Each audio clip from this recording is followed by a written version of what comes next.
This is the second tutorial in the series I'm doing on the making of a Class 1076 saddle tank locomotive of the Great Western Railway, and this is where we got to, where I got to at the end of the previous one, where I had created this particular shape.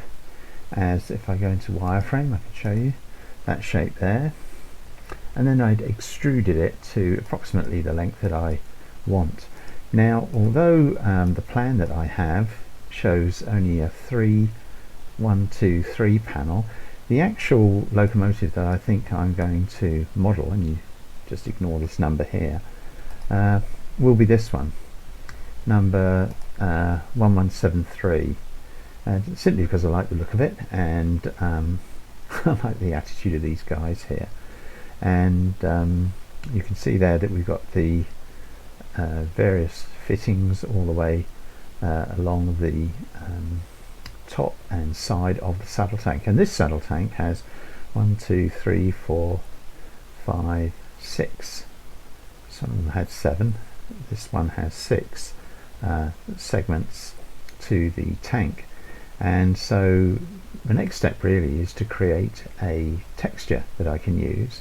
And what I did is I went into a vector drawing program. This is Macromedia Freehand, which is a really old program. I've had it donkey's years now, and I just created a rectangle in the GWR green that I'm using, which comes out at 20 red, 43 green, 20 blue, and you can see it there. That's the mix that produces that tint, and this is what I've used here.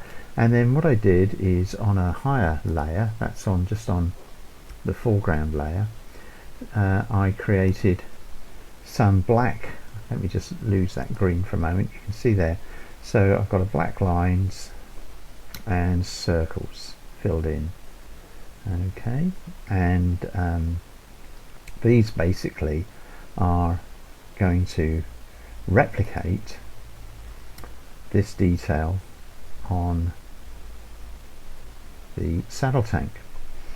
So my next step was to export this as a separate JPEG, and also to export the green as a separate JPEG. You see I haven't even saved the file, untitled, and I took those into my absolutely ancient painting program, PaintShop Pro, which again I use all the time, very familiar with it, does exactly what I want. And I created this. Now this is 512 by 256, and it's a TGA file. I exported those as JPEGs, and you can see the one behind me there, that's actually the saddle tank, spelt wrong, just with the rivets. And what I did is I just had the green, plain green, and I pasted this one on top as a new layer. In fact, let's just do it.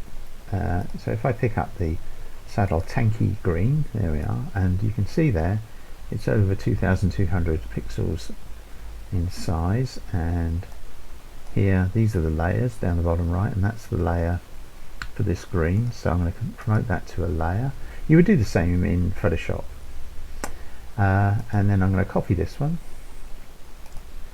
Copy. Make sure you're clicking inside the PaintShop Pro or Photoshop window, not in the Gmax, otherwise you'll be all over the place, which is regularly my position.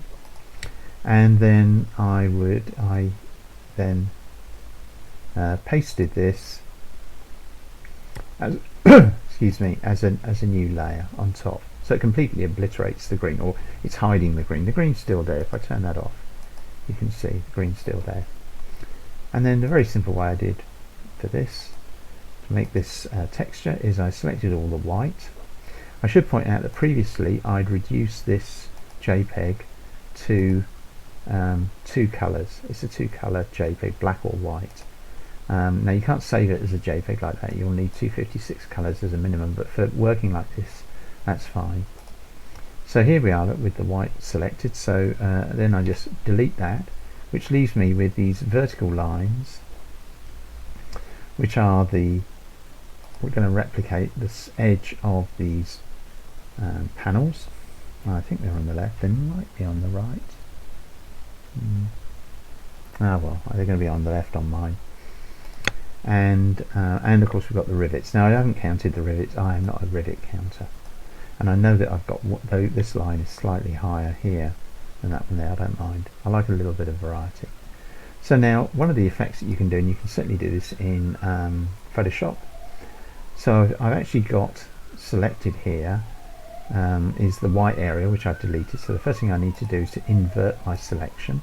So I've actually got the black area, the black items selected, and then I'm going to shadow them, and I'm just going to put in a drop shadow, which is a 3D effect. There it is, and you get this little window, and you can see here that's the existing effect, and this is the new effect that I want, where I put in a drop shadow there. So we'll say OK for that. So that's added the drop shadow, and then because I want all of these rivet heads to actually be painted green, it's just the shadow I want. I don't want the actual black of any rivets. I just delete all those rivets, which are selected at the moment, and then I'm going to clear my selection, and there we are. So that's my saddle tank texture in green now. That's obviously far too big, or 2200 pixels, so it's far too big for a texture. I would recommend, I'm not going to save that, and I'm going to close this one as well. So I've got this one that's 512 by 256, and we'll see how that goes. I might reduce it even more. 512, well, let's take it down. It's going to maintain in proportion. If we take it down to 256128, let's have a look at that. Well, obviously it's quite a bit more pixelated, and I think we can wear it at that. So Saddle Tank TGA, you always save these textures as TGA files, and you can see I don't have an asterisk up there, so it's already saved. So if we go over to Gmax, and what I've done is I've already created the texture. This is the materials editor, so this is this red button up the top here. What you do is you click on that to open this, and then you have a new texture. So all I did was I clicked on new, and then I gave it a name and enabled it here, and then my Saddle Tank TGA goes in there. That's the diffuse color, and then I put a reflection on it, a 5% reflection, using a bitmap, which is a standard bitmap which I've been using, let me see, my goodness, it must be 15 years. Anyway, so there we are. So that now gives, that's now put that green texture in there.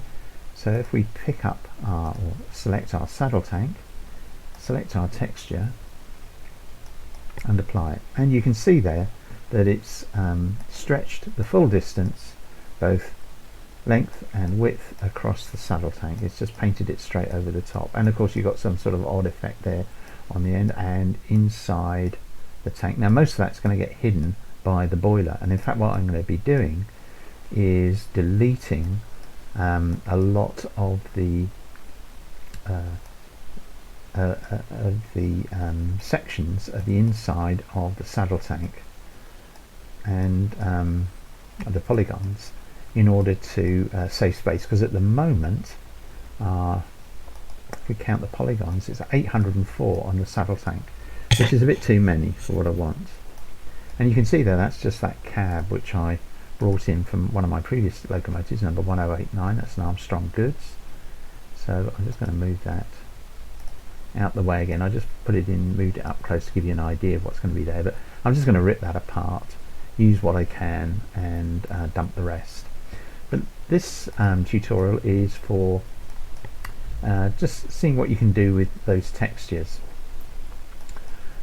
Now, because I selected a lot of segments around here, if we go into the wireframe, I mean that's a lot there, as you can see, of faces, to create a much nicer curve, because these are all straight lines here. If we zoom in a bit, just to remind you, these are all, that's a straight line, so it's not a true circle, it's a series of straight lines curved round to make a circle. So what I want to do, let me just check the locomotive again. Well, most of this is hidden, but nevertheless I do think I need to use those elements of the mesh.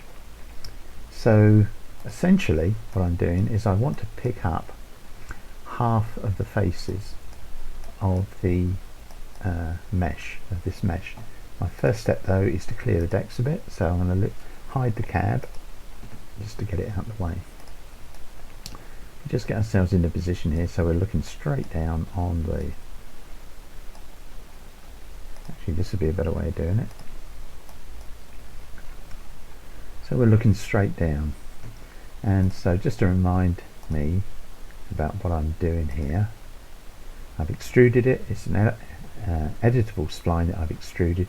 Now I'm going to edit the mesh. I'm not going to reduce it to a basic element of a poly at this stage, but I am going to work on polys. So that's, or faces, when we come to texturing. Each polygon has at least one face. So that's the one I want to start with there. So just going to click away from it and add this unwrap UVWs and select face, and that's the one that I had selected.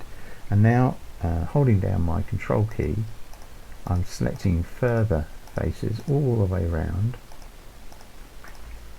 and you'll soon discover this can be some of the most time consuming and laborious processes that you have to do, but it pays off because you get a nice texture effect in the end. And my goodness, look at all those faces there as it curves underneath, and I'm going to assume that I'm going to need all of those as far as the horizontal, that horizontal face there. So still holding down my control key, I'm going to try and pick up all of those. And it's picked up quite a few others, so now holding down the Alt key, I'm going to try and release those, and it looks like that vertical indicator there looks like I've got all the ones that I want. I'll maybe just go underneath and lose some of these, because these can be just plain, the plain green colour.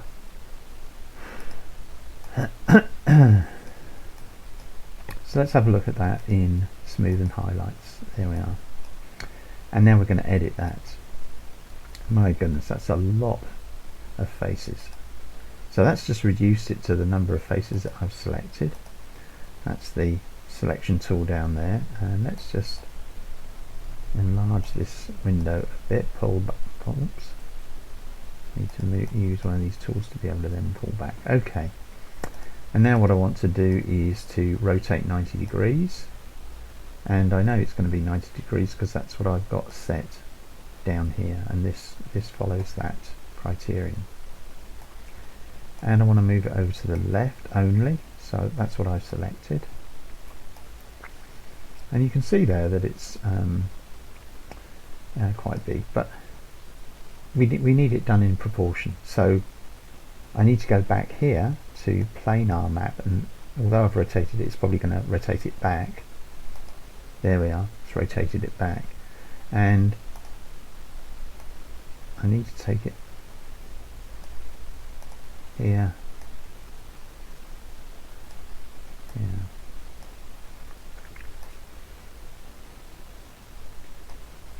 And you can see that I've got quite large rivets there, and that's because I haven't quite finished yet.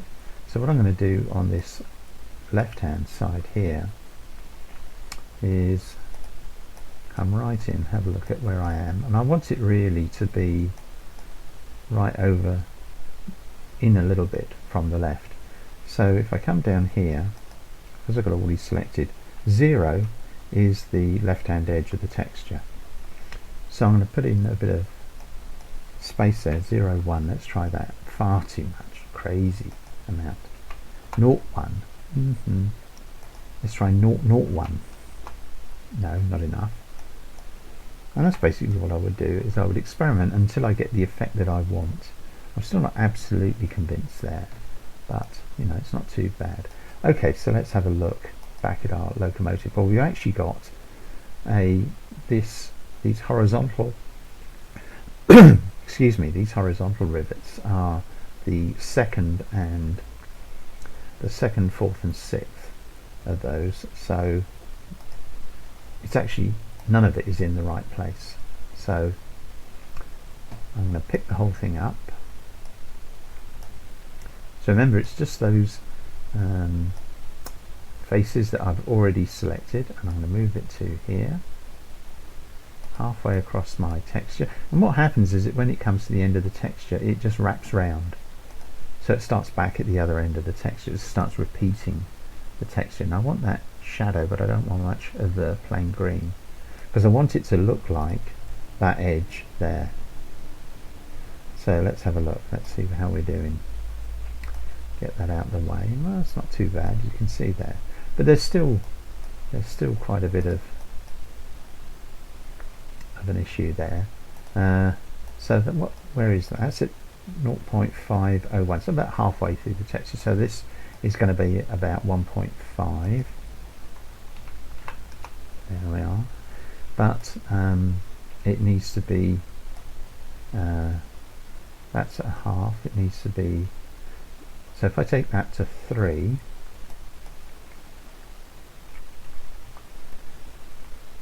then that's going to be 5 panels.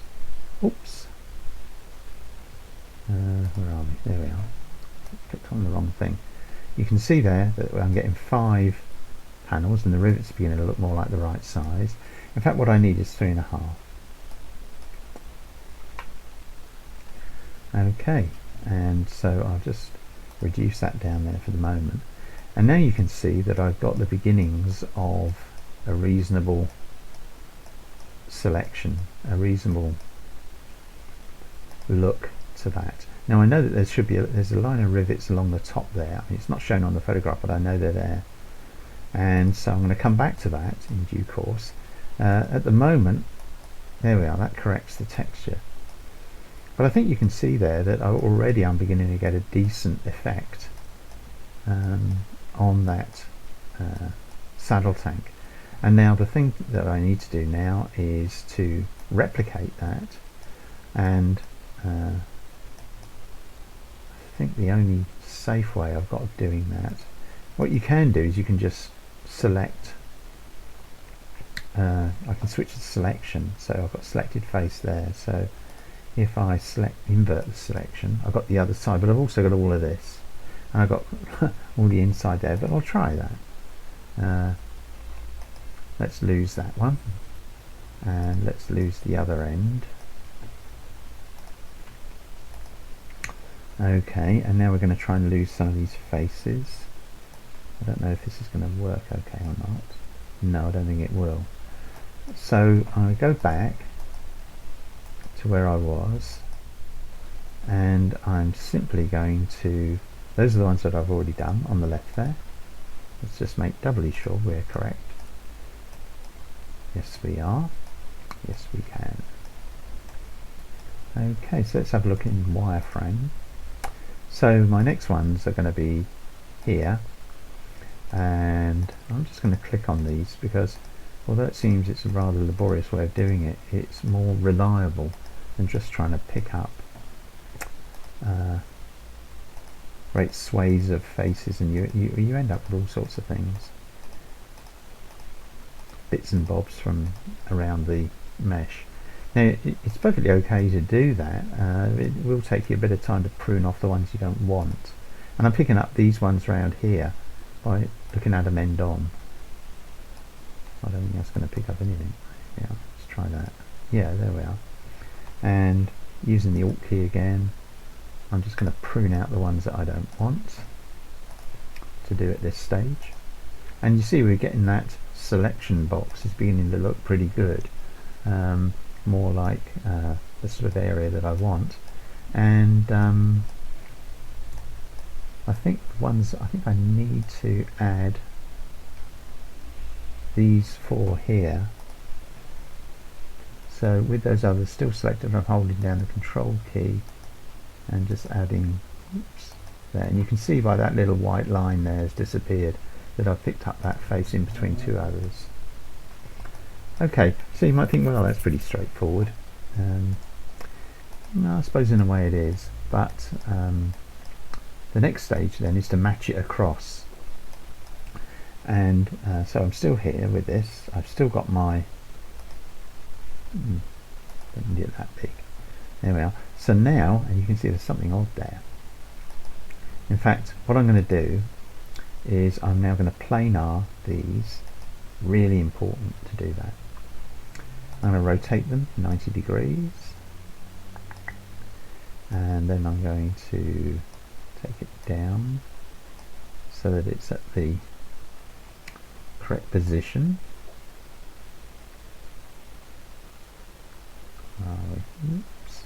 Let's zoom in a bit more and make a better job of that. Come right in and position that texture right way down. Okay.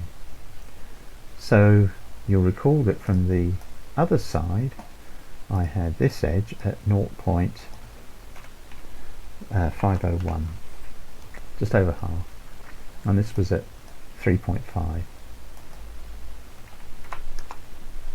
And if we look at that now, the effect of that on our model, you can see that we've got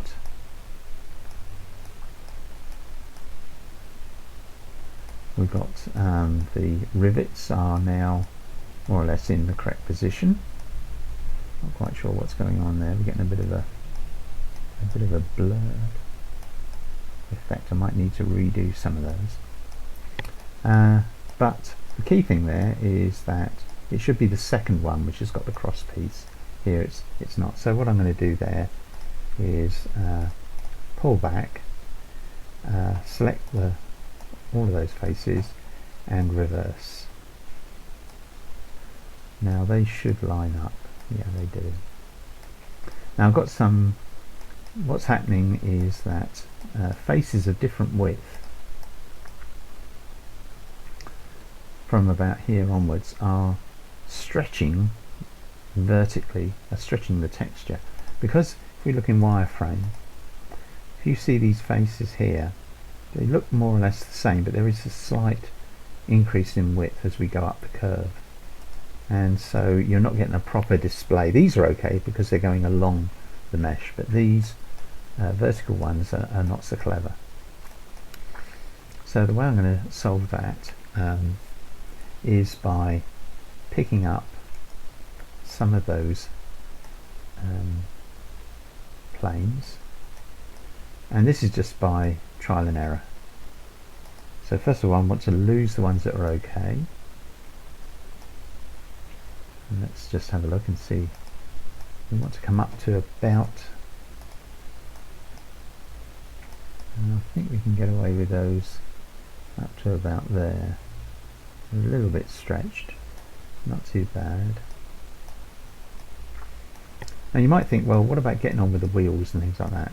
Well, you can do, but this way, what I'm aiming to do in this tutorial is to show you how, having created a very simple texture, and believe me, that is one of the most simple textures to create, just with those simple shadows, we can begin to immediately create something that looks rather like what it's meant to look. I'm just making sure here that I'm above those cross pieces, and I believe I am. So now in wireframe, we've now got to check that I've got, I'm going to count those. We've got 1, 2, 3, 4, 5, 6, 7, 8, 10, 11, 12, 13, 14, 15, 16 faces there. And keeping a close watch on this, on your effect, let's edit. So these are the ones that I've got. So now what I need to do is to be able to stretch those out so that they make up a proper, so that those rivets now are not smeared across that path. And the only way I can think of doing that, because you can see here on the rendering, they actually get smaller and smaller. They have to be the same size. So I know I'm going to go back to 3.5 over here, and that's going to make the full width, but at this stage I'm just going to take them back to 1, so it's going to be easier for me to see what I'm doing, and you actually get a clearer idea there of that sort of incorrect use of the texture. I'm not convinced I've got this right yet. May have to go back and change that. So what I'm going to try and do now is is basically by eye. I'm now going to move. I don't want to include this, so I'm going to just move this face. Give me 2, and that's already creating a very odd effect. And this face, no, it's not going to work. I'm going to have to do something else, and what I'm going to have to do is adapt my texture. I think I need to make it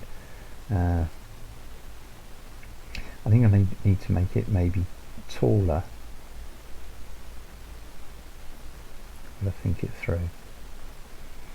I need to make these uniform, all of these, and yet in a way that allows each of them to not include this piece.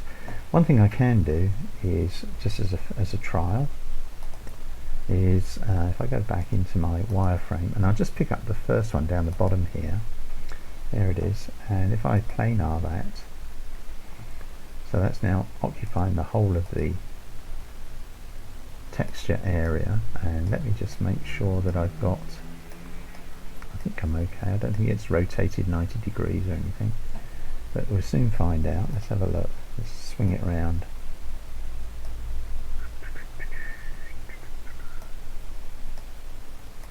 And also, of course, I've got to allow for the light to be coming from the above. So if I rotate it that way, it might be okay, but I might in fact have to rotate it that way to get the shadow below and to the right. So let's take the top down and see how we're doing, and we can see there that it's actually incorrect. It should have been the other way, the first way that I turned it, so back, whoops, definitely don't want to do that. So back 90, 180. Okay, and then let's take this down to here, and this is where I think I might have a problem, because those rivets are slightly not lined up. These rivets are not vertically aligned with those over there. I don't think so. Maybe they are. Maybe they look okay. So on the vertical axis I want that to be 0, and I want this one, I'm going to zoom, oops, don't want that. I'm going to zoom right in, and I want to get in between 2 of the rivets. So each face is going to have 2 rivets on it. See, there's a little bit there I need to tidy up. And then I'm going to take that to 0.501, and then this one to 3.5, and we've got the shadow on the wrong side, so this needs to be flipped.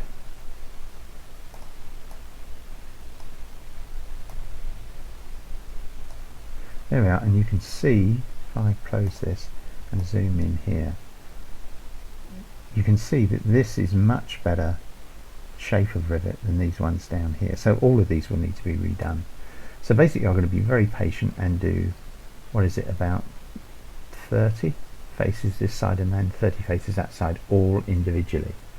And you might think, well, that's a real drag, and it is a real drag, but the overall effect is so much better than just slapping sort of half-baked, slapping it on half-baked. So we're going to get a nice smooth finish. You can see there the faces, gradations of that colour. as in the illumination. We're going to get a nice smooth distribution of the texture across this complex curve, complex shape. So that's where I'm going to leave it for the moment in this tutorial, and I'll come back to that. What I'll do is I will work on this and come back in tutorial 3 to show the next stages, and I might even get on to making the wheels. Should be quite nice, wouldn't it?